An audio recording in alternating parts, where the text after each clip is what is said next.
Dari IMAN Plus untuk anda, terimalah Perasaan Apa Ni. Perasaan Apa Ni ialah siri podcast terbitan IMAN Plus yang membincangkan mengenai isu mental health, psikologi dan psikiatri. Saya Zumar Ali, hos anda pada hari ini untuk episod 1 yang bertajuk Social Media dan Anxiety. Topik ini dibincangkan bersama seorang pakar psikiatri, Dr. Hazreen.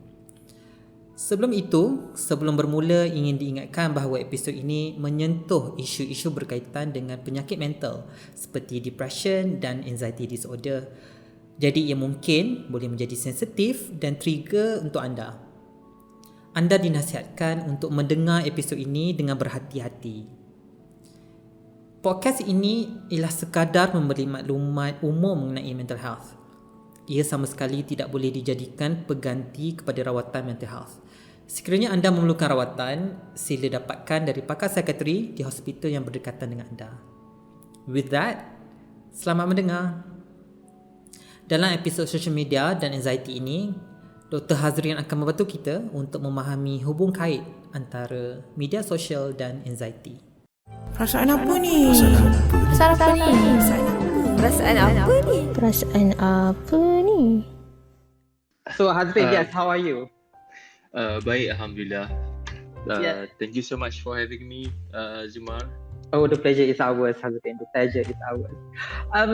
Mungkin Hazreen, orang kenal Hazreen on social media kan, so people don't really know who you are exactly. Perhaps we could start with that. Hazreen, could you please introduce yourself, perkenalkan diri, Hazreen buat apa, kerja apa, dan mainly what you really fight for di social media ke? Oh, okay. Thank you so much, Zumar. Sebenarnya aku tak tahu nak cakap aku kau, saya awak, tapi kita aku kau lah kot Yes. So basically, tapi bila aku address audience ni aku akan cakap saya lah kot Yes. Nama saya Dr. Muhammad Hazreen bin Abdul Rashid lah. So sekarang bertugas di Hospital Selayang sebagai seorang pakar psikiatri lah.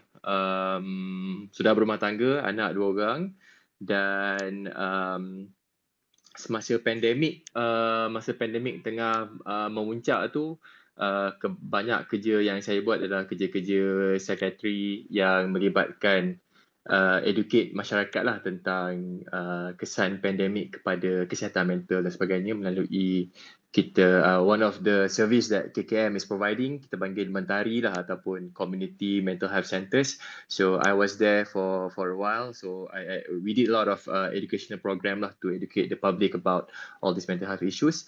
But now I am no longer in mentari, so I'm back to seeing the typical psychiatric cases, and right now I'm pretty much seeing patients yang ada masalah-masalah macam depression, anxiety, psychosis, masalah dadah dan sebagainya lah.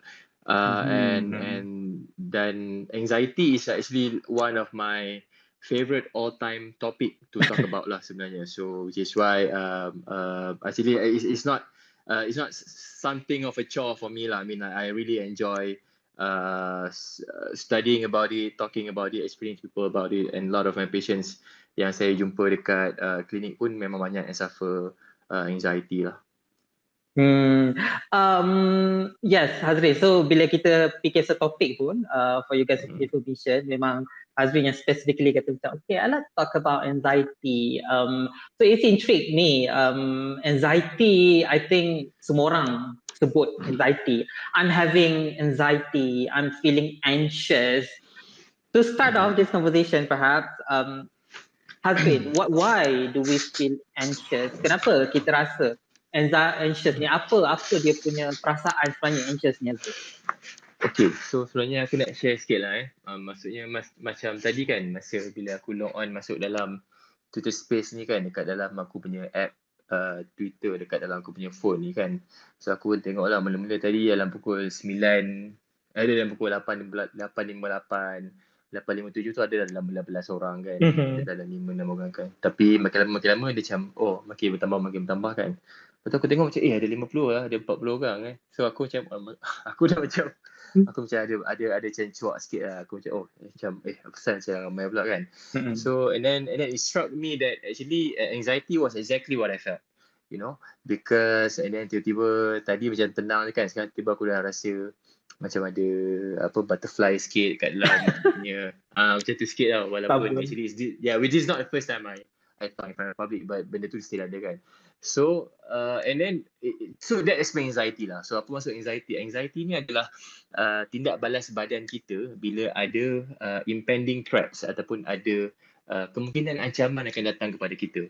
So dalam hal ni ancaman dalam bentuk apa? Dalam bentuk sebab bila aku kena cakap kat public ni, walaupun orang tak nampak muka aku, tapi dia macam what if I say something wrong? What if I make a fool out of myself? What what kind of humiliation will I suffer if I? So benda ni walaupun orang ingat macam for someone who is so used to speaking a lot in front of the public ke apa kan, but benda tu dia sentiasa ada tau at the back of your mind, just how much you learn how to control it lah. So that is anxiety. Basically kalau kita ada perasaan yang macam ada kemungkinan benda tak bagus akan berlaku, sama ada benda tu kita imagine, like in this case macam mungkin tak ada apa-apa sebenarnya bagi kebanyakan orang kan, ataupun benda tu is a very real threat, contohnya tak ada duit nak bayar hutang contohnya, ataupun benda-benda yang biasa berlaku, ataupun macam bila kita ada masalah dekat sekolah, kita tak suka cikgu kita ke contohnya. So there is always a threat that cikgu akan marah kita kat sekolah ke, ataupun kalau siapa kerja bos tak suka dia ke. So itu ada threat yang badan kita akan hasilkan tindak balas yang sebenarnya very biological in nature dan fisiologi, dan memang fitrah alam, di mana bila kita ada ancaman, badan kita memang akan bertindak, akan react to it supaya mempersiapkan kita kepada ancaman tersebut. So that is anxiety sebenarnya. Okay, kalau that's very good Hazreen. Bila kau sebut macam-macam feeling kan, kita rasa tak dapat bayar duit, kita rasa anxious. So actually you're not alone Hazreen. Aku pun dah banyak buat IG live. Even tadi sejam sebelum tadi buat rehearsal macam aku nak tekan apa. Anxious, I think it is normal, betul lah normal. Tapi it's also an overused word. Macam aku cakap tadi kan, semua orang kata anxiety. How kita nak separatekan dengan rasa anxiety yang sebenarnya anxiety yang can lead to a lot worse repercussion, ataupun it's just a normal butterfly in the tummy macam tu Hazreen. How can we separate the definition? Okay, so I think masalah dia adalah bila kita cuba nak define, kita nak tengok anxiety dari sendiri, kita nak gunakan perkataan normal ke tak normal, itu ada memberi kesusahan sikit lah kepada bila aku nak jawab soalan kau ni lah. Sebabnya I would say anxiety macam nak cakap dia normal, dia adalah satu tindak balas. Dan kalau siapa yang belajar biologi, siapa yang belajar ilmu medicine, fisiologi manusia, kita ada satu sistem saraf kita panggil sebagai autonomic nervous system. So di mana kalau ada ancaman, badan kita akan mempersiapkan itulah otak kita akan mempersiapkan badan kita untuk fight or flight response. Katakanlah kau jalan-jalan kat taman kan, Zuma. Kau jalan-jalan kat taman, tiba-tiba kau nampak anjing. So apa yang kau akan buat? Aku akan lap dia. Apa dia? Kau akan sebab kau liberal, so kau kau sapu kepala dia. Tak lah kan. Maksud aku dia macam lari lah. Kau dapat anjing yang ganas. Kau akan lari kan. So badan kau bila kau lari tu kan, dia macam tak payah fikir tau, badan kita akan automatik. So apa yang badan kita akan buat adalah badan kita, otak kita akan hantar signal kepada, so mata kita, deria kita akan hantar signal kepada otak kita bahawa ini adalah ancaman. Kalau kita tak lari daripada anjing ni, badan kita akan jadi mangsa kena gigit anjing. So apa yang badan kita akan buat adalah otak kita akan mata kita akan jadi cerah, kita punya pupil akan mengembang, paru-paru kita akan kembang untuk sedut lagi banyak oksigen supaya kita boleh lari, jantung kita akan pump darah dengan lagi laju, tujuannya nak mempersiapkan otot kita supaya boleh lari daripada anjing tersebut. Lepas tu semua saluran darah akan diberhentikan sekejap untuk pergi ke organ-organ macam perut, sebab masa tu tak penting sangat. Lepas tu kita akan rasa macam perut macam kejang, macam ada butterfly in the stomach sikit, tekak akan kering, sebabnya masa tu tak penting untuk organ perkumuhan ataupun digestive organ, tak penting time tu. So yang penting adalah untuk kita lari, lepas tu jantung kita laju. Sebab tu bila orang kena panic attack, sensasi yang dia rasa itu adalah sama macam sensasi bila Anxiety ni. anxiety tu, yes. Mhm. Bila maksudnya tapi kita di zaman moden bukan macam zaman datuk nenek moyang kita yang duduk dalam gua dulu yang kena berhadapan dengan binatang buas. Tapi zaman moden ancaman-ancaman ini berlaku dalam bentuk macam kena marah dengan bos kat tempat kerja, ataupun hujung bulan nanti kau ada deadline kau tak siap ke Jemaah kan, sebab tak adalah, ataupun hujung bulan tak dapat nak bayar hutang ataupun bil, ataupun masalah keuangan, tak boleh nak bayar sekolah anak contohnya lah. Sebab tu anxiety tu badan kita walaupun dia tak bersiap untuk lari daripada anjing dalam tapi dia punya mekanisme arousal ataupun badan kita tu jadi apa bahasa Melayu arousal lah, macam Terangsang. terangsang. Oh betul lah. Okay. Betul lah, terangsang. Yeah. Terangsang itu adalah sama sebenarnya dengan bila kita nampak anjing, cuma dia punya punca sahaja berlain. So in that case, I would say that anxiety is normal. It's not normal if you don't run away from the dog. So kalau kau tak lari daripada anjing, kau tak normal lah sebab kau liberal kan. Korang. Sebenarnya So dekat dalam bidang psikologi ada satu graf yang kita panggil sebagai Yerkes-Dodson curve, di mana bila kita ada anxiety kan, katakanlah kau ada exam lah Jumaat ataupun kau ada deadline lah, so kau ada deadline, apa akan jadi? Biasanya kita akan jadi kita akan arouse lah kan, kita akan jadi macam semangat sikit nak start kerja. Kita rasa macam itulah kenapa kita kena ada pressure. Maksudnya anxiety tu kalau ada pada peringkat yang betul, pada peringkat yang optimum, bagus sebenarnya kan. Kalau tengok kalau kat sekolah kan, student yang cuak berbanding student yang relax sangat kan. Student yang cuak ni biasanya dia akan prepare lagi awal, dia akan study lebih awal sikit, dia sibuk nak tanya soalan ramalan dan sebagainya kan. So biasanya mereka ni akan perform dengan lagi bagus. Tapi it will come to a point kalau anxiety ni jadi excessive, di mana dia jadi excessive kan. Contohnya macam dia tak nampak anjing, dia dengar anjing kat TV saja. Pun dah lari. Pun dah lari, dah berlabah, dah bawa kereta terbabas contohnya kan.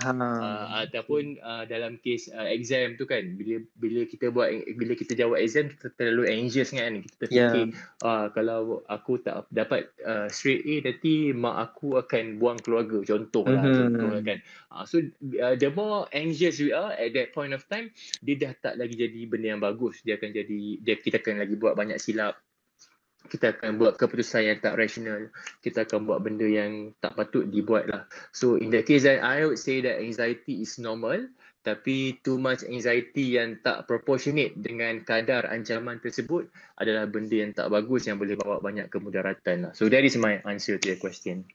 Thank you Hazreen. Dan aku setuju bila kau cakap anxious ni atau anxiety ni wujud disebabkan external factor, macam kau tadi bagi contoh exam, kena kerja dengan anjing. It's very clear to us the cause of the trigger of the anxiety. However, perasan tak, aku rasa kau pun mesti banyak patient yang sebenarnya diorang punya anxious, diorang punya anxiety ni datang bukan daripada external, it's internal. Sebab kau selalu cerita kalau patient kau datang, diorang sebenarnya hidup seorang-seorang kat rumah. So the anxiety also can happen to those yang tinggal seorang-seorang, yang bersendirian ni kan. Dan anxiety ni macam dia ada mask, dia macam kita nampak healthy orang ni, tapi sebenarnya kenapa banyak sangat isu dengan anxiety. So can you comment on that? The anxiety caused by, walaupun kita bersendirian pun we still can feel anxious. Okay, here's the I would say anxiety is I was about to use a bad word just now, and then I realised that it's not appropriate. So anxiety ni memang dia teruk lah. Anxiety ni dia berfaedah untuk kita, tapi dia akan menjadi teruk bila sebabnya dia sifatnya, nature dia berpusing. Dia akan sangat senang untuk berlaku satu kitaran durjana ataupun vicious cycle. Di mana the more anxious we are. Okay, here's the thing about anxiety. When we are anxious, biasanya kita bila kita anxious, benda tu tujuannya untuk larikan kita daripada ancaman kan. Tapi dalam masa yang sama, badan kita akan buat sesuatu untuk, badan kita ni sentiasa berada dalam satu keadaan equilibrium tau. Dia akan buat sesuatu untuk kita mengurangkan anxiety tersebut juga. Okay, tapi benda yang kita lakukan untuk kita kurangkan anxiety ni boleh jadi bagus, boleh jadi tak bagus. Okay, apa contoh yang bagus? Contohnya lah, katakanlah dia ni adalah seorang pekerja yang lembab lah, slow, baru dapat kerja kan. So dia slow lah buat kerja tu kan. So dia anxious pergi kerja, dia rasa macam dia kena improve banyak. So dia akan buat benda yang kita panggil in psychology, we like to come up with benda yang nampak macam istilah gempak gila kan, problem solving lah for example kan, which is like biasanya apa yang dia akan buat adalah dia akan pergi kerja lagi awal, dia akan tanya dengan senior-senior dia akan belajar benda tu. So lama-lama bila dia pro, dia akan jadi kurang anxious sikit kan. So itu adalah problem solving lah. Ataupun katakanlah dia ni seorang yang anxious, lepas tu dia dengar talk dekat TED ke, ataupun dia rajin buka Twitter ke apa kan, dia belajar pasal teknik mindfulness for example lah kan. So dia pun melakukan teknik-teknik mindfulness untuk mengurangkan dia punya anxiety ataupun kadar arousal dia. So those are good coping mechanism untuk melawan anxiety. Tapi banyak kali juga manusia ni akan buat benda-benda yang boleh mengurangkan anxiety, yang boleh mengurangkan anxiety pada waktu jangka masa pendek, tapi dalam jangka masa yang panjang sebenarnya benda-benda yang dia lakukan tu hanya akan menerukkan lagi anxiety tersebut.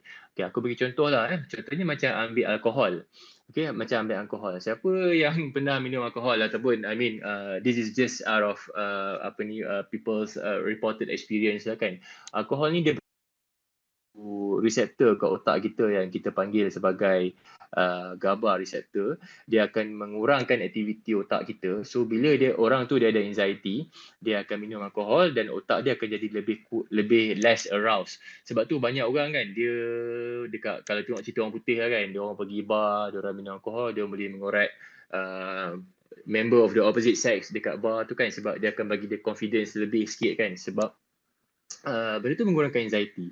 Tapi the more you do it, and if you are a very anxious person, so the more likelihood that you are going to start abusing using alcohol, and the more likely that you are going to get dependent on it and be addicted to alcohol. So that is bad coping mechanism yang disebabkan oleh anxiety. So in that case then, tadi punyalah panjang aku nak explain ni kan. My point is like macam dalam case orang yang ada social anxiety. So what would they do? Dia social anxiety di mana dia rasa macam dia sentiasa orang menghakimi dia rasa macam dia ni awkward, socially awkward, orang tak suka dia cakap, nanti suka cakap benda yang tak betul, dia akan gelabah, dia akan tergagap-gagap bercakap. So what is the coping mechanism that these kind of people will do in order to not be anxious? So they will use avoidant coping mechanism, ataupun dia akan totally avoid this difficult social situation. So the obvious option for them to do is to just stay at home lah. Maksudnya tak keluar rumah, tak berkawan dengan orang, tidak melibatkan. Sebabnya the more they participate, the more anxious they will become. So might as well just stay at home and not have to deal with the outsiders or people who are strangers to me. So this is exactly the same kalau siapa pernah zaman student dulu kan. The more I open the book, the more anxious I become. So might as well just sleep je lah ataupun main game. Main game banyak-banyak kan. Tapi before you know it, main game banyak-banyak, lagi teruk. So lama-lama lagi suka main game, dan lagi bila buka buku lagi teruk, and then teringat balik lecturer yang marah kita, assignment yang tak siap. So kita akan avoid benda tu. Does it help the anxiety short term? Yes, it definitely helps the anxiety in short term, sebab you will not be worried about having to face your teacher ataupun assignment ataupun exam semua tu. Tapi what does it do to you in the long run? Dia akan membuatkan kita punya kita tak belajar lah kan, macam mana cara kita nak nak menghadapi stres exam, menghadapi stres peperiksaan, navigating through the difficulties of early adulthood, baru nak start bercinta, baru nak start berkawan dengan orang dan sebagainya. So that is the reason why we think that people who are lonely, actually probably they are hiding a lot of anxiety sebenarnya. That's a very perfect entry untuk my next question. But before that, baru nak masuk pasal social media. But before that, just now ada orang macam request untuk tanya soalan. Yes, we open for questions, but perhaps in another 10 to 15 minutes. So kalau ada yang ingin bertanya soalan, you are experiencing anxiety ataupun you have friends yang ada anxiety and you feel like want to get to know about this thing and nak dapatkan pendapat daripada Hazreen, please do so in another 10 to 15 minutes. Boleh tanya, inilah peluang anda untuk bertanya directly kepada pakar psikiatri Dr. Hazreen. Okay Hazreen, so just now kita cakap pasal orang yang lonely pun ada anxiety, dan I think one of the way coping mechanism orang yang lonely ni pun adalah melalui social media. So they lonely dalam their real life tapi very expressive dekat social media. So nak tanya, you have lots of patients, so mesti macam you have discovered this data yang di mana over the pandemic yang berlaku ni kan, over the few months yang berlaku ni pandemic, the usage of and the consumption of social media meningkat tu tak? Sebelum pandemic mungkin kurang, tapi during pandemic the peak, dan after pandemic I think masih meninggi lagi. How dengan social media yang makin ramai orang menggunakan lagi prevalent dalam society kita, how is that related penggunaan social media tadi dengan social anxiety? Okay. Okay, so first of all, bila masa pandemik ni, I think it goes without saying lah. Benda ni very obvious. Bila kita kena lockdown, kita apa cara kita nak bersembang kawan kita kan? Kita akan itulah melalui WhatsApp, melalui Telegram, Twitter, Facebook dan sebagainya kan. So I think it goes, that is quite obvious lah kenapa penggunaan social media meningkat masa pandemik lah, because people need connection, and when physical connection is not possible, so they find the alternative, which is through virtual connection lah melalui social media kan. Now, so tapi apa kena mengenai social anxiety, social media dan juga anxiety? Okay, so again, aku nak gunakan yang contoh awal yang aku cakap tadi mula-mula kan. So can you imagine like right now, I'm talking to like how many people tuning in right now? I think it's 80 lebih. 87. Okay, 80 lebih. Okay. So, what I was feeling just now was anxiety. What if I say something stupid? What if I say something wrong? Kan? So, but at most, I will have to go through this, berapa lama? At most 1 hour, or 1 hour and 50 minutes, or 1.5 hours.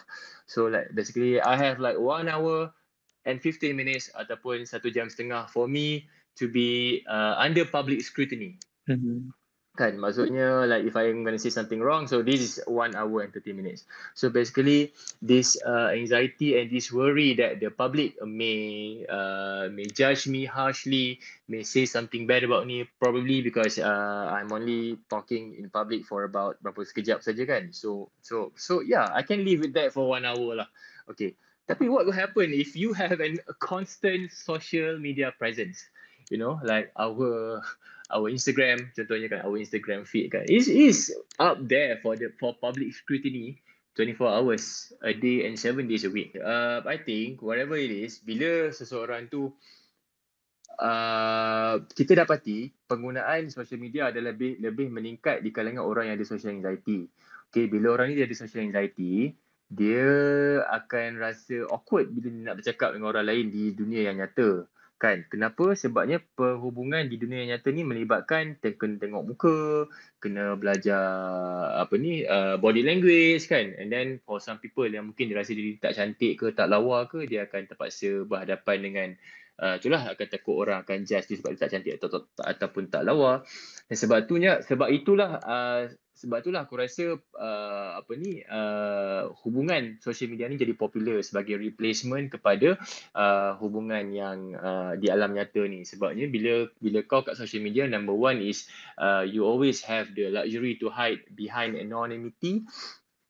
Kau tak payah nak tunjuk muka sebenar kan, kau boleh pakai je avatar ataupun kau boleh pakai gambar Photoshop, gambar Lisa Blackpink ke kan, kau punya untuk kau punya profile picture for example kan. So people can hide behind that, and then of course people boleh buat Photoshop kat gambar dia sebagainya kan. Dan bila kita bercakap pun actually social interaction can be anxiety provoking lah to a lot of people. So that's why people prefer to actually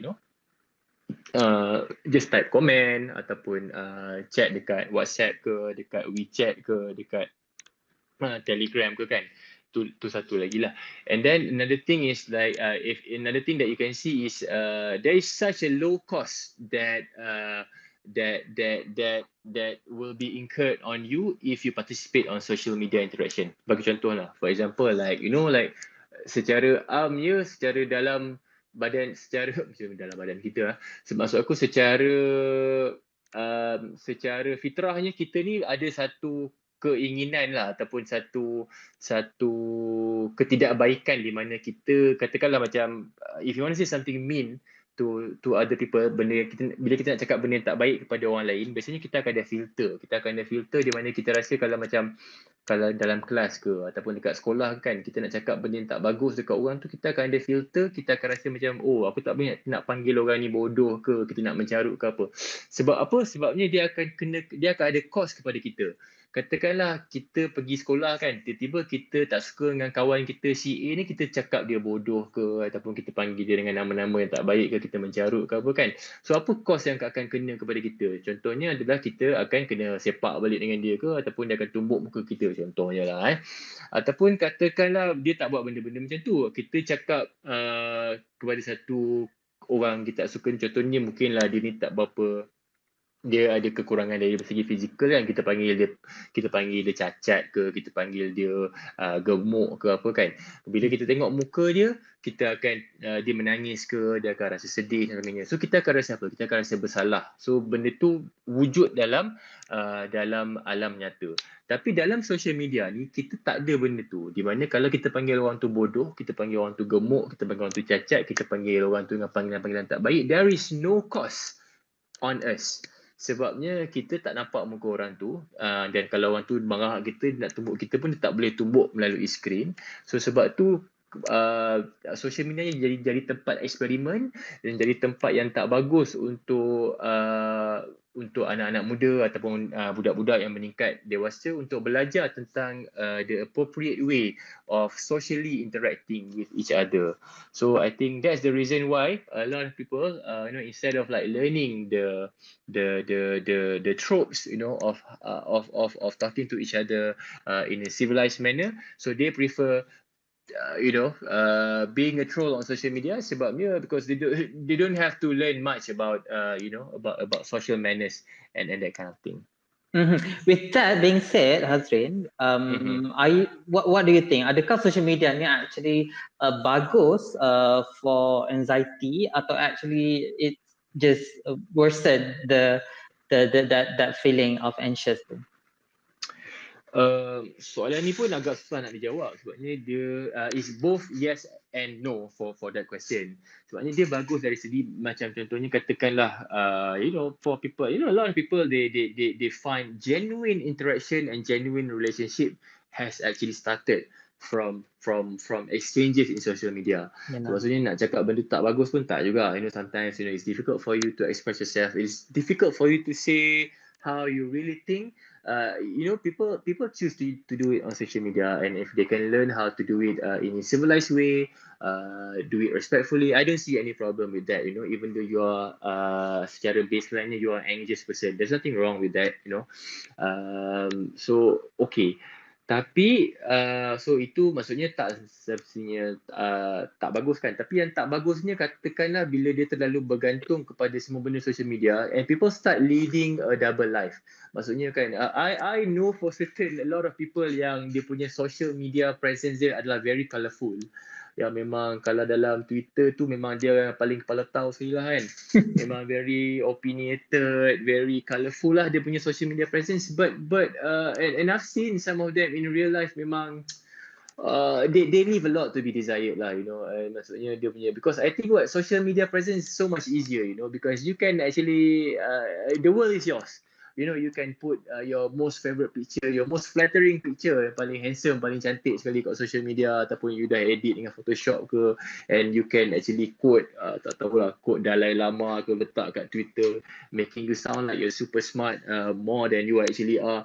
It's easy, because you can curate, you can control. So I think that's the reason why people like social media so much, because you have some degree of control of who you are as a person.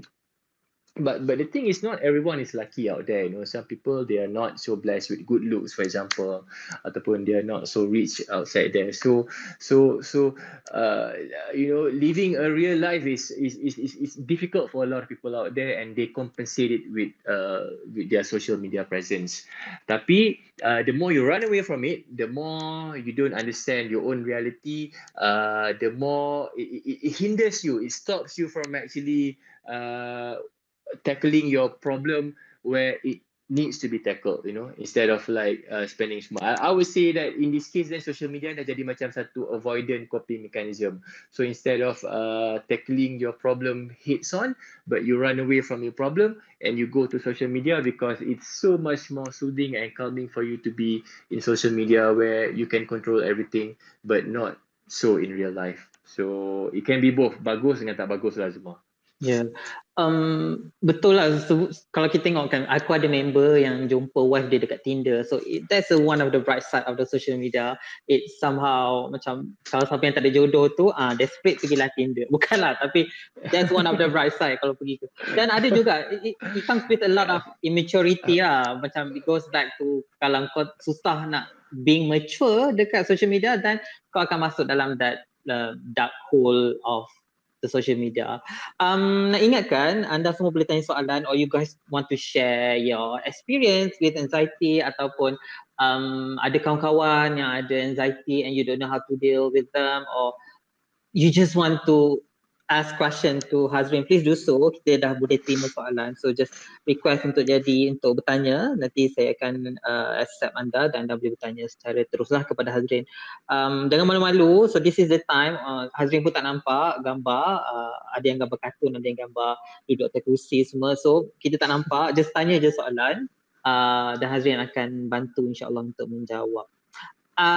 Hazreen, so sementara orang masih mungkin mikir lagi soalan ni kan, perhaps kita tengok dekat social media sekarang, Instagram, orang kejar likes, dan saya rasa ramai orang kejar likes dalam yang mendengar dalam kadang-kadang. Even me, kalau rasa macam ego, macam okay, aku tak nak post, aku nak keluar kat story, sebab actually kenapa tak nak tulis, tak nak keluarkan gambar kat feed tu, it's just macam kalau orang tak like aku, maksudnya tak ramai lah yang suka aku kan.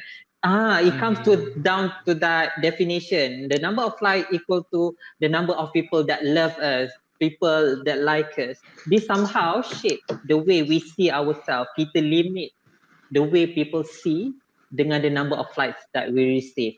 What is your opinion on this?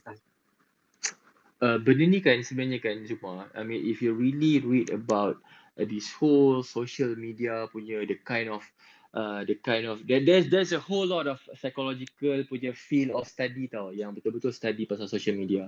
And do you know that company-company besar macam Facebook, macam Twitter, apa semua ni kan, dia orang memang gunakan teknik-teknik psikologi tu memang down to the T tau, untuk bagi kita hook, bagi kita addicted dengan social media. Termasuklah penggunaan, kau tahu tak macam kalau kau buka Facebook tu kan, notification tu apa colour dia? Merah kan. So benda tu pun dia orang study tau, sebabnya bila merah tu dia akan jadi bagi kita lagi rasa macam nak check kita punya phone. So such is the incentive that these social media companies are using untuk buatkan kita semakin tertarik, makin melekat nak guna social media. Dan antaranya adalah likes. Okay, likes ni. Okay, I mean, I'm not gonna lie, I'm not gonna lie, and I'm not gonna pretend that I'm some kind of ascetic ke, like I'm some kind of Dalai Lama ke apa ke. I like likes, okay. I don't think siapa yang dengar dekat dalam Twitter space ni, tak ada siapa yang tak suka likes. I mean, we do certain things because we want to be approved by people around us. Dan benda ni punca dia daripada kita kecil lagi kan. Masa kita kecil kan, masuklah siapa belajar ilmu parenting kan, macam katakanlah kita nak encourage anak-anak kita buat benda yang kita suka, contohnya macam kita nak anak kita mengaji Quran dengan lebih ke, ataupun kita nak suruh anak kita baca buku dengan lebih ke apa kan, apa kita akan buat? Kita akan cakap, oh bagus, kita akan tepuk tangan, kita akan tunjuk likes, thumbs up, so that is a sign that we approve of this behavior, we like this behavior, please do it more. I give you presents lah, bagi lollipop, bagi hadiah kan. So di sini dalam bidang psikologi kita panggil sebagai positive reinforcement ataupun reward. So the more rewarding a few things, the more rewarding something is, the more likely we are going to repeat that behavior. So samalah juga macam dalam social media pun sama juga kan. Bila kita buat something kan, bila kita letak gambar kita yang paling cun ataupun paling handsome kan, pun orang pun like kan. So these likes actually feel great. I'm not gonna lie to you, it feels great. Okay, and I'm sure everybody dekat dalam ni pun memang agree yang bila kita dapat likes kita rasa bagus. But the problem is when bila sama juga the case ni dalam aspek ketagihan kan. Siapa yang ketagih, contohnya kalau ketagih alkohol lah kan, kalau ketagih alkohol, biasanya kalau sebelum ni dia minum alkohol 1.5 cawan dah cukup untuk bagi dia rasa tenang. So bila dia ketagih, dia akan perlukan sebotol untuk bagi dia rasa tenang. So fenomena ni kita panggil sebagai tolerance, di mana untuk capai efek yang sama kita perlukan lebih bilangan bahan tu. Zuma dengar ke? Dengar. Aku takut nanti drop lagi. Okay. So samalah juga macam social media. Katakanlah kalau dulu kita biasa dapat 100 like. 100 like tu dah kira macam Allah, dah rasa macam selebriti sangat lah kan. Tapi lama-lama to get that same level of excitement, kita kena dapat 200 like, kita dapat 300 like. Otherwise 200 like is considered, kalau orang biasa dapat 300 like kan, ataupun macam dah level celebrity lah, level influencer yang follower dia dah ratus-ratus ribu kan, dapat 200 like ni kira failure lah kan. So you can see fenomena ni berlaku dengan teruk dekat mana tau, dekat TikTok. You know, dekat TikTok tu kan, what kind of thing that you have to do to get so many likes? Apa benda kan, dia orang menari, dia orang buat aksi-aksi yang sebagainya lah kan. I don't want to say bad things here because I don't know if this crowd, actually a lot of them are using TikTok.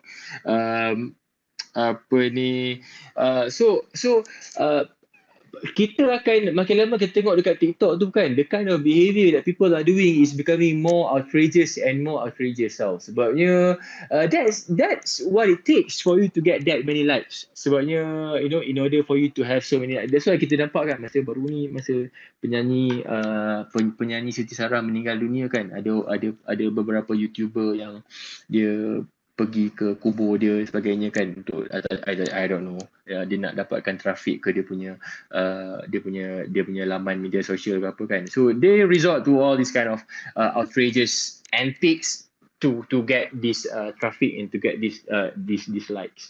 So and another thing is, kalau masa kita kecil dulu, masa kita student dulu kan, so what kind of thing that is required of you to get thumbs up from your parents ataupun thumbs up from your teachers? Apa benda? Contohnya you have to read a lot of books, ataupun you have to habiskan practice main gitar ke, practice main piano, atau practice taekwondo ke contohnya, ataupun you have to get straight A's in exam baru you dapat thumbs up from your parents kan. So those are the kind of reinforcement yang dulu tau, yang orang-orang sekeliling kita, family kita dan sebagainya. But what kind of reinforcement that you do nowadays, that you get? What kind of achievement that people nowadays have to do in order to get that thumbs up? They do this kind of thing lah. Dia cuma kena letak gambar dia cantik-cantik, ataupun dia kena buat aksi menari yang paling hebat sekali lah antara dekat dalam TikTok sebagainya untuk dapatkan thumbs up kan. So increasingly people are doing the most minimum number of work to get the same kind of approval that our parents used to give us when we were a child. So that, and this amounts to achievement yang actually dalam real life doesn't amount to anything. Sebabnya kan, macam like, I don't think your employer is going to care how many likes you have on Twitter ataupun how many likes you have on Instagram lah, unless your work is untuk dapatkan sebagai social media influencer, nak buat product review tu lain lah kot dia punya cerita kan. So basically people nowadays kan, because of this approval daripada sumber yang salah ni, dia akan membuatkan dia punya sense of achievement tu dah makin lama makin lari. So people just feel empty nowadays. They don't feel like they doing enough in this world. They feel like they don't have control over their future, because our source of approval is not coming from things that really matter, from achievement that is real, but it's actually coming from a very hollow source, which is the number of likes that we get from strangers from social media. So I think this is why I think this kind of incentive likes ni actually can be very harmful towards your psychological well-being. Sukalah this answer. I mean, kita lebih-lebih lagi sebabkan social media ni dah makin ramai menggunakannya. Memang itulah the source of approval kita. Dan teenager sekarang ni lagilah, macam lah aku tu sangat kan, but yelah, kita ramai yang melihat orang yang suka kita tu adalah melalui the number of likes, and that is the kind of the approval we are looking and craving for, dan menyebabkan kita, banyaklah orang ada societal anxiety ni sebab diorang tak dapat benda tu. Kita ada seorang yang ingin tanya soalan. So kepada mereka yang ingin bertanya soalan, yang nak share your experience with anxiety, atau ada kawan-kawan yang ingin ada anxiety dan you guys don't know how to deal with them, inilah masanya untuk tanyakan kepada pakar psikiatri Dr. Hazreen, dan beliau akan bantu anda lah untuk navigate the conversation between you and your friend, insyaAllah. So yes, we have first inquirer, Rahma. Yes, perhaps you can ask your questions to me. Okay, thank you. Hi Zuma, hi Hazreen. So I have actually two questions. So my first question is, what kind of trends that you've seen among your patients these days? Maksudnya dengan anxiety ni, ada makin ramai budak muda ke, makin ramai orang tua ke, which kind of like leads to the second question that I have, which is you know the analogy about macam kalau dulu orang cakap, oh kalau tak pakai tali pinggang dalam waktu drive nanti you accident kan, but right now more and more people yang kena accident tu pakai tali pinggang. Adakah tali pinggang tu penyebab kepada accident tu? Of course not. So I think there's like a prevalent of like this conversation about anxiety more and more these days lah. So I guess my question is that, adakah dia makin ramai sekarang because the situation is provoking certain kind of like anxiousness dalam ramai orang, ataupun sebenarnya benda tu memang ramai orang mengalami perasaan ini sebanyak ini, and has always been the case. And in a way macam kalau kita dah tahu, kita dapat diagnose dan sebagainya, what is the best way to deal with it? And you know, macam bila kita cakap pasal sakit buah pinggang ke apa ke, those are macam diseases that you know that there's a cure, treatment dan sebagainya. Okay. Anxiety ni ada treatment ke? And you mentioned something about alcohol and you know and you in your previous talks you mentioned that okay, memang faham kenapa ada orang mengambil beberapa macam Ganja lah, apalah. Ganja lah dan sebagainya kan. But that's like medication lah, then and you can comment on that juga. But ada ke cure dia ke, macam bila kita dah ada tu you are doomed to live with it forever? Rahma, I think I counted you actually asked 3 questions, but since you're the co-host, so tak apa. So actually there's 3 questions in there, Rahma, but that's okay, Rahma, it's okay. So first tentang trend tadi. Okay, so first trend. Okay, trend muda ke tua ke? Okay, kalau siapa yang belajar psikologi lah, saya suka satu author ni, nama dia Erik Erikson. Erik Erikson ni menceritakan bahawa pada setiap peringkat umur kita, daripada kita kecil sampailah kita tua dan kita akan mati nanti, semua orang akan ada anxiety yang berbeza, bersesuaian dengan tema-tema pada waktu tersebut. Okay, I would say that anxiety mungkin yang banyak datang ke klinik ni adalah disebabkan oleh orang-orang muda kita ni, kebanyakannya dah makin lama makin jelik pasal ilmu kesihatan mental lah kan. They read from Twitter, they read from Facebook and from the internet, so makin lama makin sedar, so they feel that they should look after their mental health, so they come to our clinics. So I think kalau ada pun dari segi more prevalence among younger people, probably that's the reason why. Sebabnya they have more access to this knowledge and they have more access, they know where to look to when they want to get help. So dia lagi rasanya terpanggil lah kalau nak menolong diri sendiri kan. Tapi lain peringkat umur, lain kita punya fasa kehidupan, kita akan ada anxiety yang berbeza-beza. Pada peringkat umur muda macam kita ni, aku taklah muda sangat, aku macam tengah-tengah career yang tengah-tengah, yang tak awal sangat dan tak lambat sangat. I have my own anxiety. The kind of things that I'm navigating through, child rearing, bila ada anak, sekolah dan sebagainya kan. So that comes with its own set of anxiety. Kepada banyak budak muda, mungkin kita punya audience yang ramai pada hari ini, apa anxiety dia? Anxiety early adulthood.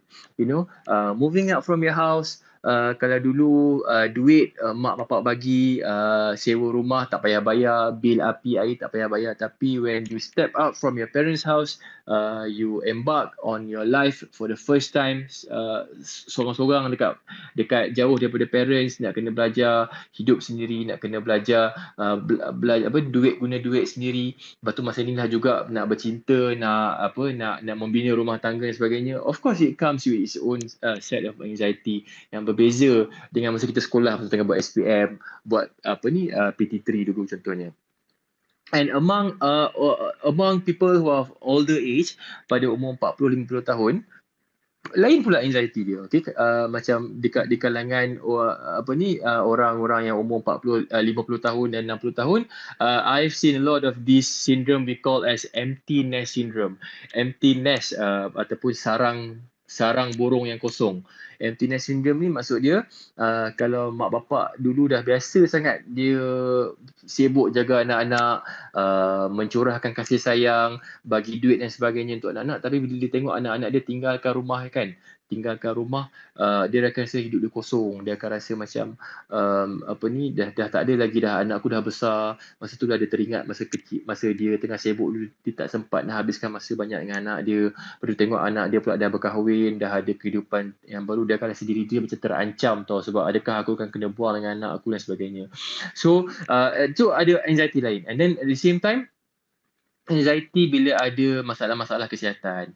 Itulah umur di mana diorang akan ada masalah kencing manis, sakit jantung, darah tinggi sebagainya kan. So bila dia ada anxiety, kita akan satu ni macam teknik term yang medical lah sikit kan, nama dia hypochondriasis. Dia rasa macam ada some tingling sensation, rasa macam semut-semut gigit dekat tangan pun, dia dah akan fikir dia akan ada kencing manis yang teruk sampai kena potong kaki lah sebagainya. So itu anxiety di kalangan peringkat umur yang berbeza. Itu soalan pertama lah. Soalan kedua tadi apa tah? The direction of the causality kot kan. Maksudnya, betul tak? Something like that. Maksudnya, adakah yang provoke tu, dia kata the situation, adakah situation yang provoke anxiety ni? Adakah situation yang provoke anxiety ataupun anxiety provoke situation? Is that macam tu ke? Ya, yang dia bagi analogi tali pinggang tu. Yes. Okay, macam mana nak jawab lah. Dia boleh jadi kedua-duanya.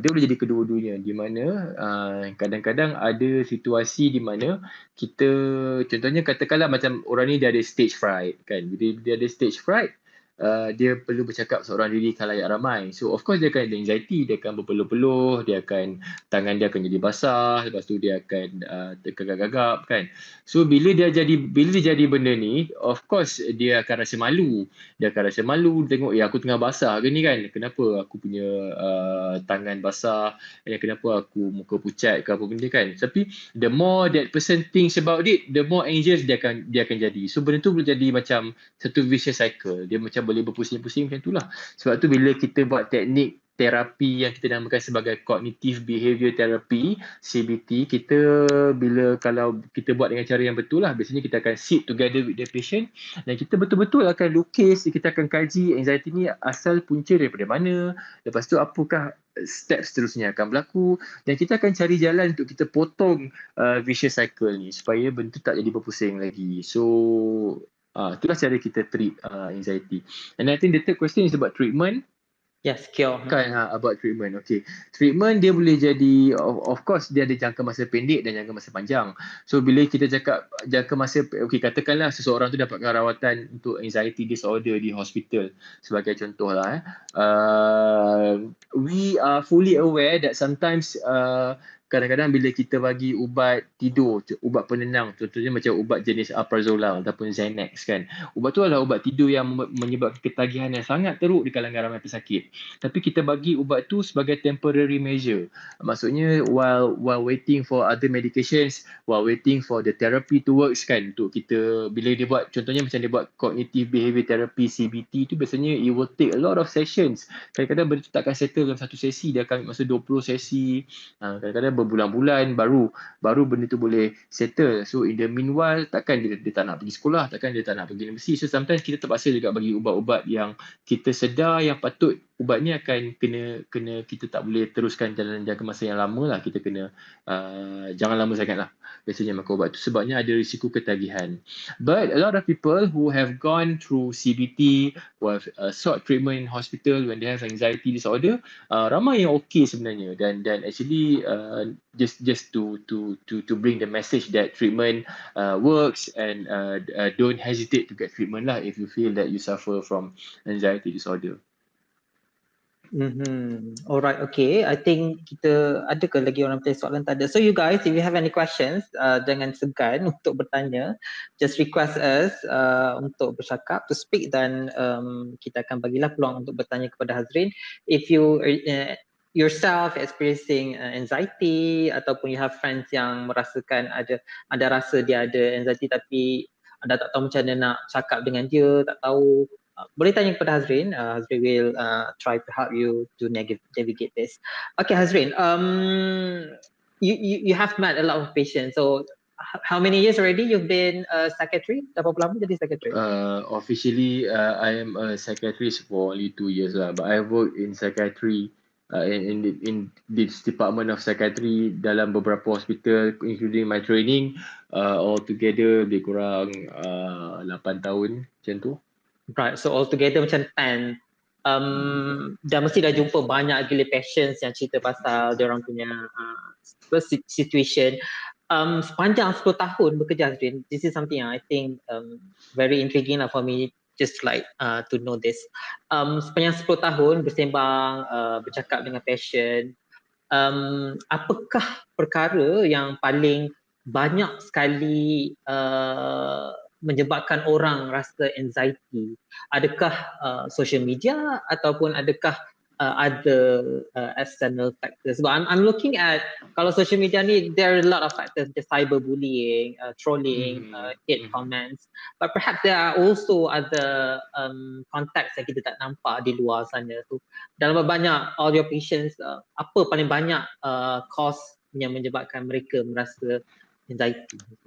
Itulah bila I think I've answered this question just now.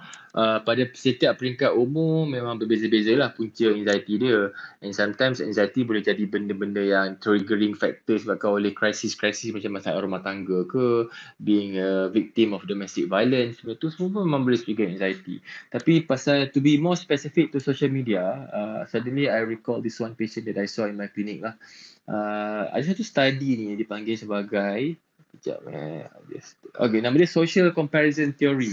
Social comparison theory ni diketengahkan oleh seorang author bernama Leon Festinger pada tahun 1954, di mana manusia ni, teori dia adalah kita akan compare diri kita dengan orang-orang sekeliling kita untuk menentukan bahawa kita ni okey ke tak okey, kita ni ability kita ni okey ke tak okey kan. Contohnya lah aku bagi contoh lah, katakanlah masa kita kat sekolah dululah Zuma kan.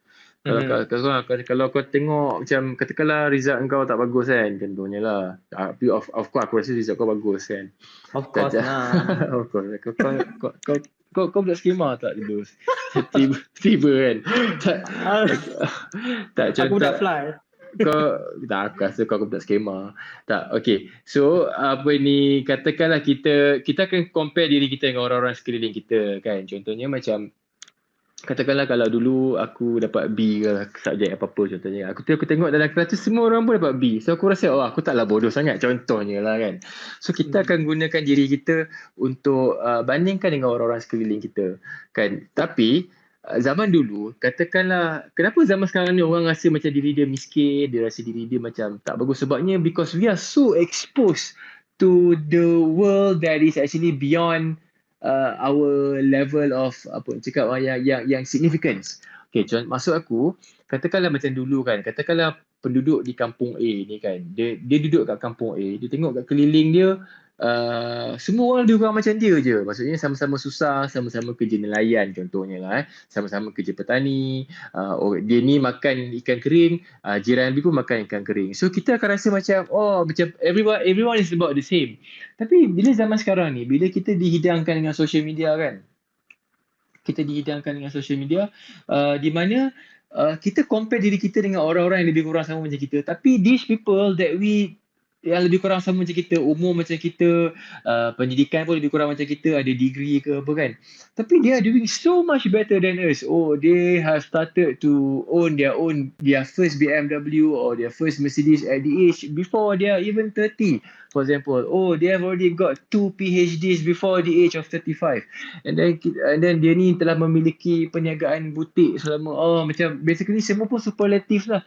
So we stop comparing ourselves to people who are close to us within our own vicinity, but we start comparing ourselves dengan orang-orang yang dekat luar sana. Sebab of course kita akan, sebab kenapa benda-benda ni famous kat social media, sebab benda ni semua adalah benda yang superlatif, benda yang memang nobody cares about people yang struggle dengan business, and nobody cares about people who mungkin rupa ni biasa-biasa saja kan, sebab orang-orang macam ni they don't make it to the top of your news feed sebabnya, tapi a lot of people are like that. So kita sebenarnya adalah, kalau kita siapa belajar matematik statistik tu kan, kita adalah dekat tengah-tengah bell curve tu.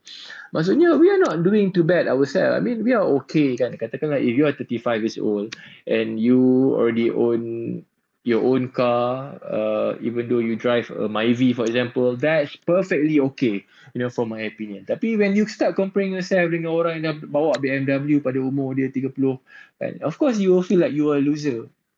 So punyalah panjang aku cerita kat kau ni kan. Tapi point aku adalah ada satu patient yang aku jumpa, basically dia akan go through social media feeds, dia akan tengok dekat Twitter, dia akan tengok dekat Instagram kan, dan dia akan rasa diri dia adalah seorang anak yang derhaka, sebab dia tak boleh nak bagi duit kat mak bapak dia. Dia akan rasa macam dia adalah seorang boyfriend yang tak bagus sebab dia tak boleh nak bagi hadiah kat girlfriend dia.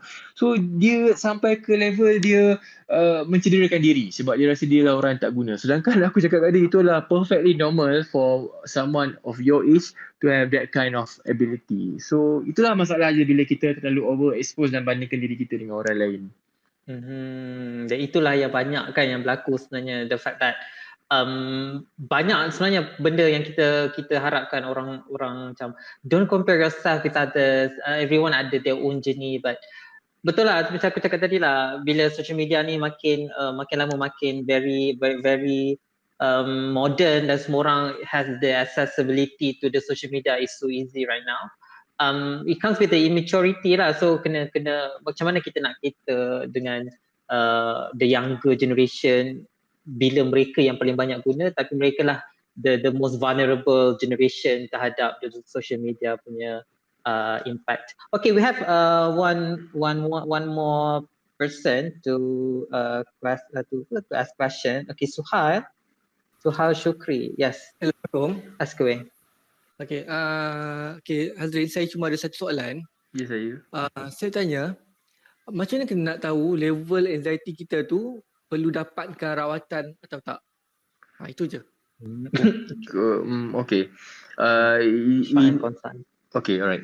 Macam mana nak perlu tahu bila tu dah dapat rawatan ke tak? Okay, itu soalan yang sangat bagus. Sebabnya, again, macam saya cakap tadi, anxiety adalah benda yang normal. Okay, kalau kita punya anxiety tu berpadanan ataupun berkala ataupun proportionate, dia proportionate kepada kita punya source of stress.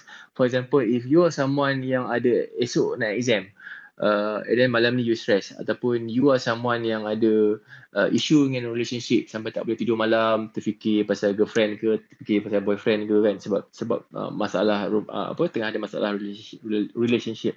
So in that context then, I think your anxiety is explainable and understandable. Maksudnya it's okay for you to be anxious, and I think it should be okay. So probably just have to get through it.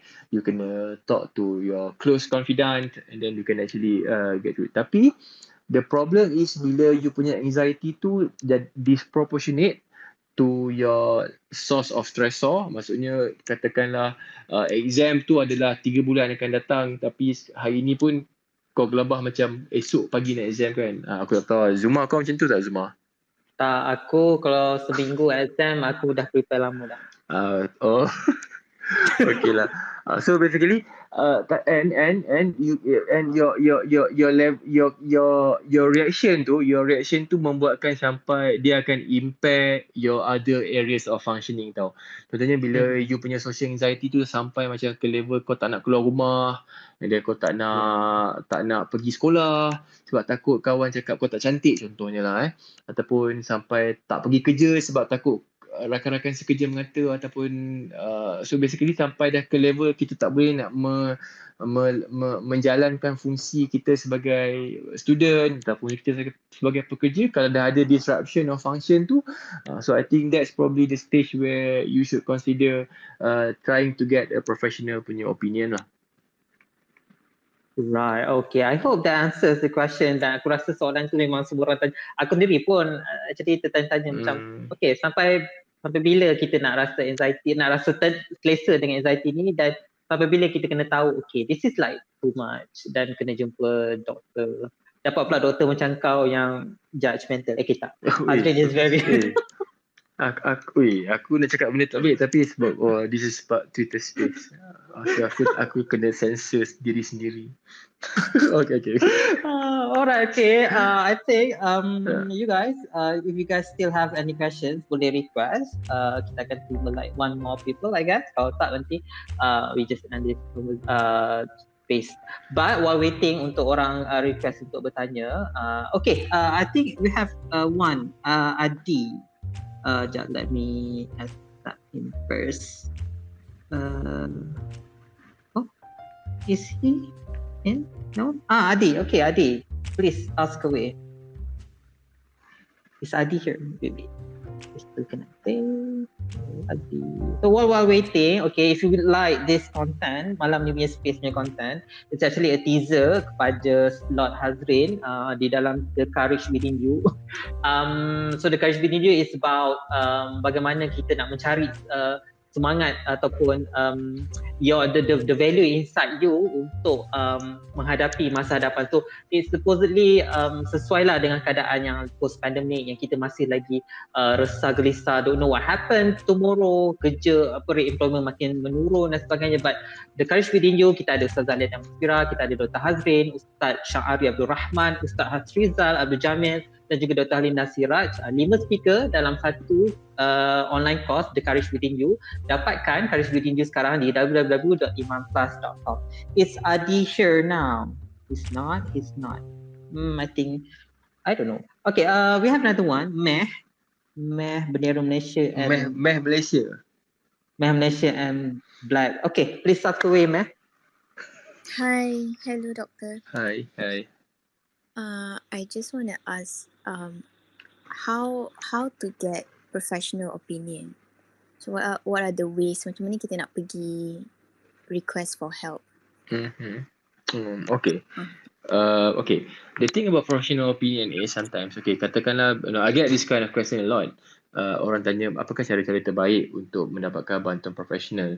You know what? A lot of times, okay, I would say that 90% of times, the reason why people feel better when they talk to professionals, to the counsellors, to the psychologists ataupun to the psychiatrists is because they feel that finally someone hears them. You know, this action of listening to other people is actually, even though kita cuma mendengar saja dan cuma cakap sikit-sikit, okay, tanya sikit-sikit kan. So this act of listening actively with empathy adalah benda yang sangat therapeutic and it makes a lot of people feel good. Oh my god. Okay. So my point to you is the first thing that you should do is to try to find natural support first. Maksudnya sometimes there are a lot of things that can actually be improved by just talking to people who are close to you. For example, friends, family members that you can trust. But so I'm just saying this because a lot of times people say that they like having someone that they can talk to, but they can only talk their psychologist ataupun counselor ataupun doktor ni cuma habis-habis kuat sebulan sekali ataupun 2 minggu sekali.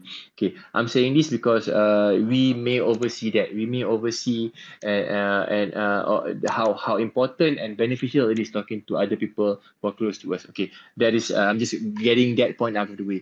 Okay, but to answer your question, bila you nak professional help, there's a lot of way lah. Kalau you ada cara yang free, ada cara yang kena bayar. Tapi of course, if you go to if you are looking for psychiatry service dekat hospital kerajaan, dia tak dekat klinik-klinik kesihatan lah. So probably you would have to go through klinik kesihatan first and then get referrals and then you will be directed to dapatkan appointment dekat jabatan psychiatry di hospital kerajaan. Yang kadang-kadang the number of patients can be quite a lot sampai kan dia punya appointment tu boleh jadi agak lambat sedikit lah. Especially to cases that are not urgent, yang tak memerlukan tidak begitu mengancam nyawa macam suicidal for example. Tapi if you have the means, if you can afford to get private service, ada banyak juga perkhidmatan counselling, psikologi yang diberikan oleh penyedia-penyedia perkhidmatan, termasuklah NGO macam contohnya macam MIASA. MIASA memang ada satu segmen yang diorang untuk ni lah, untuk dapatkan counselling secara telefon pun boleh, berdepan pun ada juga servis yang diorang bagi, dan juga beberapa klinik psikologi yang ada banyak lah, you can Google it and actually there's quite a number of it that you can actually find lah. And a lot of schools and a lot of universities, college pun ada counselor pun people who are trained to deliver some kind of psychological intervention. You can actually go and see them also, and I think they can be good listeners lah, or if they don't have the expertise to conduct cognitive behavior therapy for example, they can actually provide the pathway lah, nak bagi tahu nak pergi ke mana dan sebagainya. So it's something that you can do lah. So and then sekarang banyak sangat kan, bukanlah banyak sangat. I think it's a matter of we finding the right people to get help, to help kita. Macam tak semua orang kita dapat ngam kan dengan all psychiatrist. So kena picky sikit kan Hazreen? Is it like that? Macam kena depends lah. Kalau kau picky lah. Kalau orang lain aku tak rasa. Awesome. Okay, we have another 2 people. Okay, Alhamdulillah. I'm so glad people are getting more and more to ask questions. So first, as Z, so nama berdasarkan Adi Zaki. So please ask away your question, Adi. Hi. Hi. Yeah, I've actually been diagnosed with anxiety disorder a few years ago, but recently baru dapat professional help because I couldn't sleep lah for a few months. Okay, I memang dah start ambil medication. It's every day lah kena ambil medication every day to reduce my anxiety. Okay, my question is, boleh ke anxiety ni cure 100%, maknanya without tanpa ubat? Tanpa ubat, okay. Sorry, kepada Miss SZ yang bertanyakan soalan ni, sometimes when I decide to talk in public like this, I find the most difficult thing that I will have to do is to dish out medical advices like this. So just a disclaimer to you and also disclaimer to everyone. I try to answer this kind of question as general as possible. So this doesn't mean to serve as a macam medical advice ke apa. So just very very generally speaking saja. Okay. Kalau like I said just now, maksudnya anxiety ni, I'm talking about cara-cara nak merawat lah. Secara amnya generally kita boleh beri rawatan ubat dan kita boleh juga beri rawatan tanpa ubat, which is psychotherapy macam cognitive behavior therapy itu. So ada pesakit yang baik hanya dengan melakukan CBT sahaja tanpa memakan ubat juga. Tapi the best recommendation daripada kita punya clinical practice guideline adalah if we can have the combination of both rawatan ubat dan juga rawatan terapi bercakap. So itu adalah yang lagi bagus lah sebenarnya. So that is my answer to you lah. Right. Okay. Thank you, Hazreen. That okay. I hope Saadi, you have like follow-up question on that, Saadi, or you okay with that? Okay, just because I'm curious macam because how do you know yang you boleh survive without ubat itu je lah, because right now I tengah cari one solution so that sometimes only you boleh tahu kan that you punya anxiety tu actually dah reduce. So right now memang I tengah cari lah how I would know yang I dah okay from anxiety. Okay, I think that is the reason why sometimes I think this is a bit of self-criticism lah towards how we are doing psychiatry. I think I'm probably getting myself into hot water here, but I'm just saying that sometimes because of the economics of healthcare, disebabkan oleh kekurangan tenaga pekerja, kekurangan doktor, kekurangan pakar terapi yang terlatih untuk buat CBT, we resort to giving a lot of medications. Maksudnya sebab medication ni dari segi healthcare economics dia agak murah. Agak murah dari segi kita cuma kena spend masa sekejap saja, kita bagi ubat dan pesakit akan, okay, I've got some medication to treat my anxiety disorder atau apa benda lah. So dari segi healthcare economics memang itulah cara paling murah untuk kita merawat paling ramai orang pada waktu yang sekejap. Tapi the best I would still say is talking therapy. Kenapa talking therapy ni penting adalah bila contohnya macam dalam case SZ tadi tu kan. Maksudnya bila you ada anxiety, kalau you buat cognitive behavior therapy, biasanya you will really draw tau, you akan tulis kenapa you punya anxiety tu datang pada situasi yang macam mana, pada waktu yang bila, and then your therapist akan guide you. So apa lagi yang you boleh lakukan untuk instead of running away from your source of anxiety, for all you know, kenapa you kurang anxiety is because you keep on running away from your source of anxiety.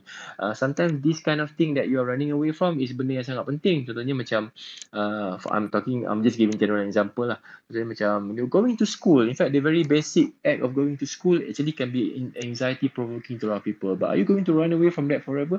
No. So this is where talking therapy is important, so that you can locate your source of anxiety and we can actually target that head on, instead of like just makan ubat and just rasa macam you bagus actually, but you cannot really define objectively that you're really getting well. So I would say that is a self-criticism towards our problem with our psychiatry services in Malaysia lah, yang agak terlalu medication focus. Dan again, I think kena reiterate balik disclaimer daripada Hazreen. So this serve as macam a baseline general advice. You can consult with your psychiatrist again on this. Sebab dia yang ada your medical history kan, Hazreen. So Hazreen cakap ni based on a very surface understanding of your questions. Right. Okay, we have another one, last person to ask questions. So beliau adalah Siti Nashria. So perhaps Siti Nashria, you can ask your question. Okay, hai, Assalamualaikum. Tadi doktor dia kata bahawa anxiety ni boleh ke tahap mencederakan diri kan. So untuk orang yang alami perkara ni kan, apa yang what should be done lah untuk mereka face and deal with the situation. Okay. Thank you so much, Siti Nashria, for asking this question. Again, a disclaimer lah. Saya takut nanti soalan macam ni akan trigger siapa-siapa yang mendengar lah, because I know when you talk about psychiatry, a lot of people who may tune in is people who are psychologically agak vulnerable to this kind of trigger. Okay. Okay. The thing about self-harm behavior is, okay, bila ada self-harm behavior, kita selalu cakap pasal suicide ataupun mencederakan diri kan.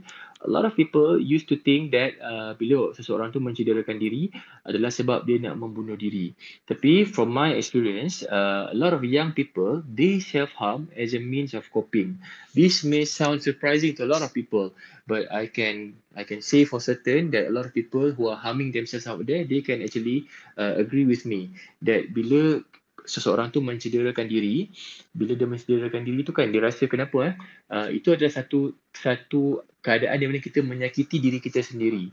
Kita menyakiti diri kita sendiri, contohnya katalah seseorang tu dia ada sakit hati yang amat sangat, katakanlah dia menyampah gila dengan mak dia contohnya, ataupun dia menyampah gila, dia rasa diri dia ni memang dizalimi oleh partner dia contohnya kan, so dia sakit hati. So apa yang dia buat adalah dia akan mencederakan diri dengan tujuan untuk bila dia ada kesakitan fizikal tu, dia akan dapat menenggelamkan kesakitan hati yang dia alami. So a lot of people do that, and we can actually substantiate this claim dari segi level neurotransmitter pun sendiri. Okay, sorry, I'm going a bit bombastic here. What I mean by this is kalau siapa yang pernah exercise kan, siapa yang pernah lari maraton lah for example, ada satu term ni kita panggil sebagai runner's high, ataupun bila seseorang tu dia lari, badan dia, otot-otot dia akan cedera sikit sebabnya otot tu kita gerakkan dalam jangka masa yang lama kan, so badan kita akan mengeluarkan satu hormon yang tujuan dia adalah untuk sebagai rawatan tahan sakit secara semula jadi. Kita panggil sebagai endorfin. So endorfin ni dia sama macam dadah jenis opioid, tapi dia keluarkan oleh badan kita sendiri. Tujuannya untuk mengurangkan sakit sebab kita berlari tersebut. Sama juga when some people, when they cut their wrist, bila dia kelar tangan dia ke apa, tujuan dia bukannya nak mati sebenarnya, tapi bila dia kelar tangan tu dia akan rasa lega, dia akan rasa macam, oh bila aku sakit tangan ni kan, dia dapat sakit tu, dia akan release endorphin tu kan, dia akan rasa macam dia lagi rasa macam lagi tenang. I know this may sound shocking to a lot of people out there, but this is what scientists have proven lah. Okay, so dalam kes macam ni, I've seen a few patient yang dia ada, so sama juga dalam kes ni, one time they do it, they feel very bad, they feel very shameful bila dia terpaksa kelar tangan dia untuk menangani sakit hati dia, tapi the more they do it, dia akan rasa that is the only way they can try and they can cope with their emotional pain. So dalam kes ni, perbuatan mengelar tangan atau menyakiti hati, menyakiti badan tu dah jadi macam satu benda yang ketagih sebenarnya, yang agak sukar difahami lah kepada orang yang tak ada masalah macam ni.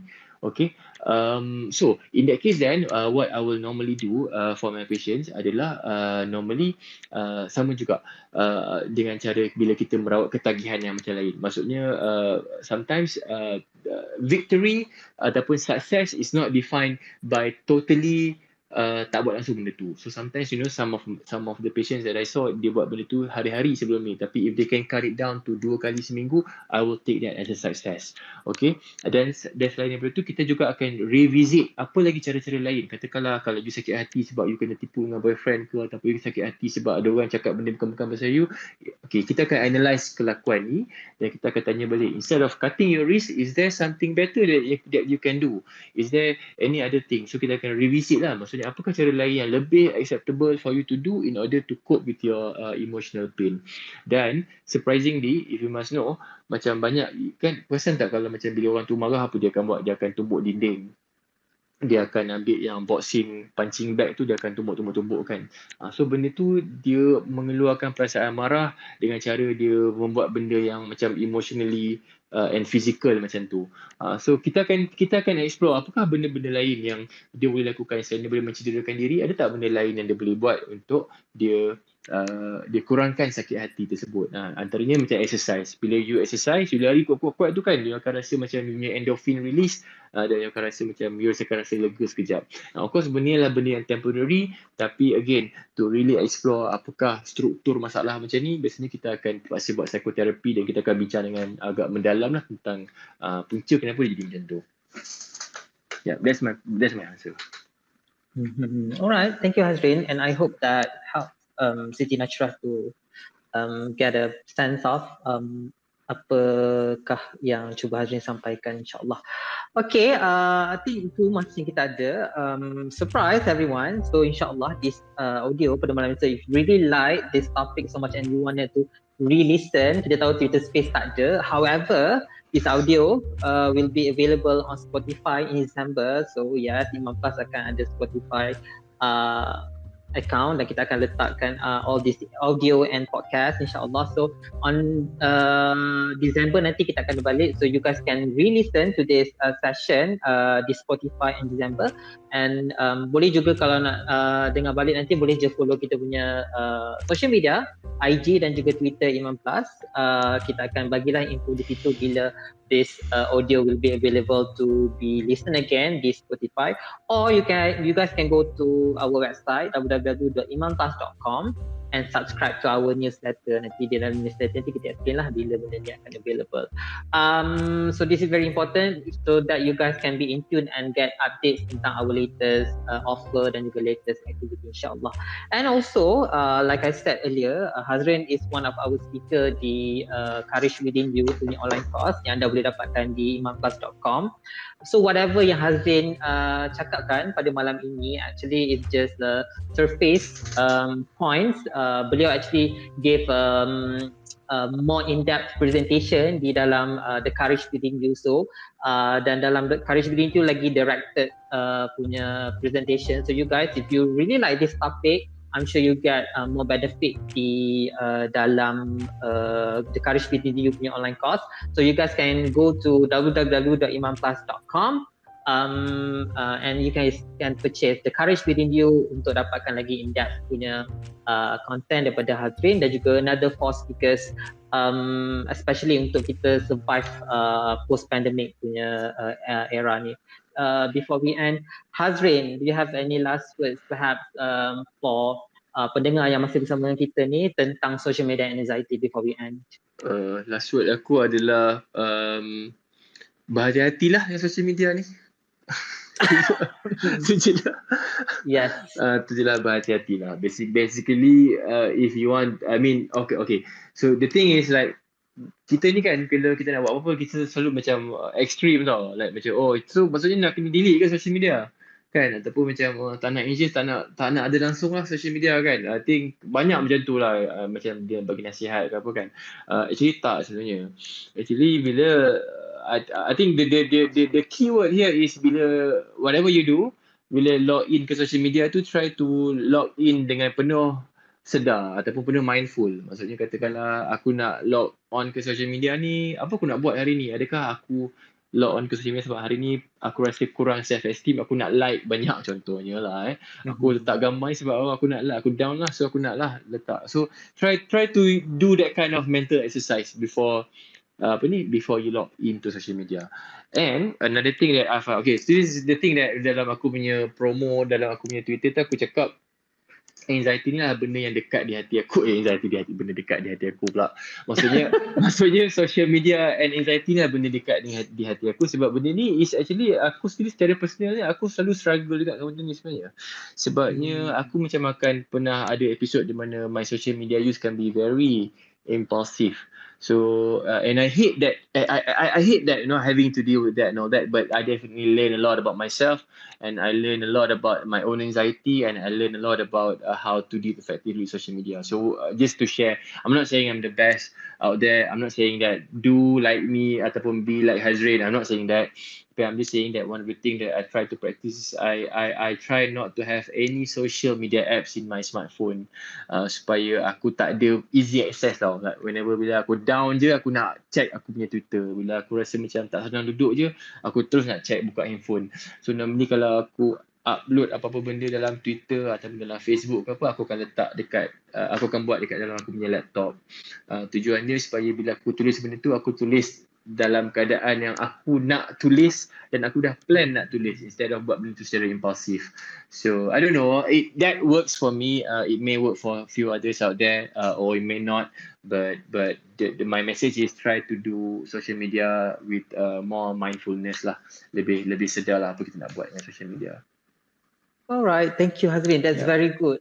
And final words, dan macam Hazreen cakap lah, physical interaction is always more valuable daripada virtual punya relationship. So cuba dapatkan as much of physical interaction dengan orang, cakap dengan mak, cakap dengan ayah, cakap dengan psychiatrist, jumpa psychiatrist, rather than pergi ke social media untuk dapatkan answers ataupun mitigation option untuk your anxiety, insyaAllah. So thank you very much Hazreen. Again, Thank you Zuma for having me. Thank you again. Thanks everyone. It's our pleasure. Minta maaf lah kalau yang terkasar bahasa tu daripada aku, tapi yang baik daripada Allah Subhanahu Wa Taala. Episod social media dan anxiety ini ialah kerjasama antara IMAN Plus dan Dr. Hazreen. Dr. Hazreen ialah seorang pakar psikiatri di sebuah hospital kerajaan dan telah berkhidmat dalam bidang psikiatri selama 8 tahun. Beliau ialah seorang pejuang kesihatan mental dalam kalangan anak muda dan belia. Dr. Hazreen boleh ditemui di Facebook Hazreen Abdul Rashid dan Twitter Dr. Hazreen Rashid. Episod social media dan anxiety ini ialah sebahagian dari siri podcast IMAN Plus yang bertajuk Perasaan Apa Ni. Podcast ini boleh didapati di Spotify IMAN Plus dan juga YouTube IMAN. Jangan lupa untuk subscribe IMAN Plus untuk mendapatkan perkembangan terbaru episod ini. Anda boleh dapatkan maklumat lanjut mengenai podcast ini dan produk-produk lain IMAN Plus di media sosial IMAN Plus @imanplus.com di Instagram dan Twitter dan IMAN Plus di Facebook. Subscribe newsletter IMAN Plus dan layari online kos terbitan kami di www.imanplus.com pada hari ini. Sehingga episod yang akan datang, jaga diri dan jumpa lagi.